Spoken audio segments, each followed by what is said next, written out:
রাধা কৃষ্ণ। টুম্পার পাকশালায় সকলকে স্বাগত। আজকে আমি পনিরের রেসিপি বানাবো। কড়াই চাপিয়ে দিয়েছি, তেল দিয়ে দিলাম। এবার কিছু মশলা নিয়ে নিয়েছি, নুন, চিনি, আলু, পনির, একটা টমেটো, কিছু গরম মশলা নিয়ে নিয়েছি। এবার আমি কড়াইয়ে তেল দেওয়ার পরে পনিরগুলো ভেজে নেওয়ার জন্য নুন, হলুদ পনিরের মধ্যে মাখিয়ে নেব। মাখানো হয়ে গেছে, এগুলো তেলে ছেড়ে দিচ্ছি।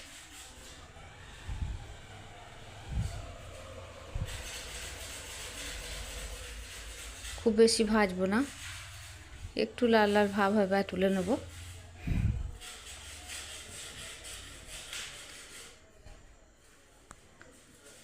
ভাজা হয়ে গেছে, এগুলো তুলে নিচ্ছি।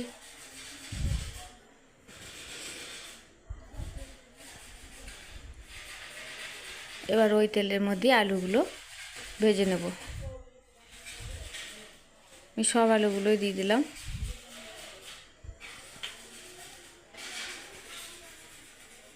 এবার এই আলুর মধ্যে একটু লবণ,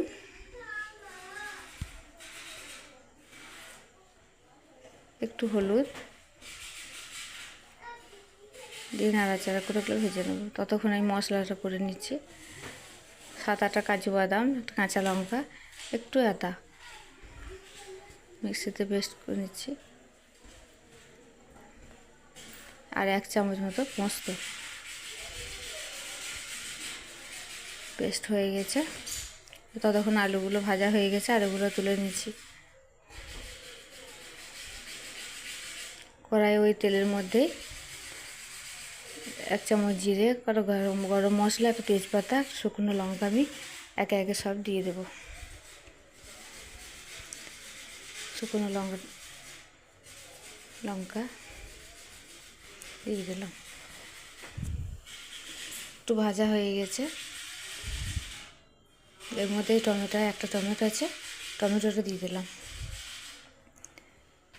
পেস্ট করা মশলাটাও দিয়ে দিলাম।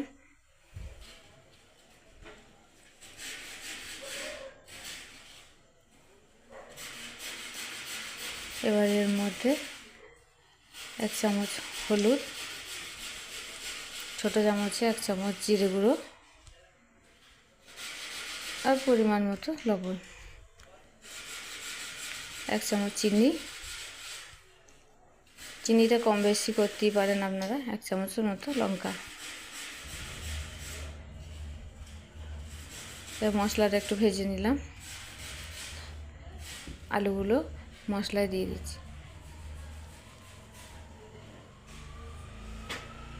এবার পনিরগুলো দিয়ে দিলাম।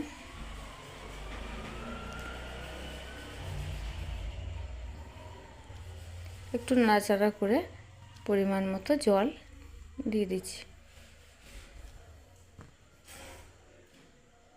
বেশি জল দিলাম না, এগুলো সব ভাজা আছে।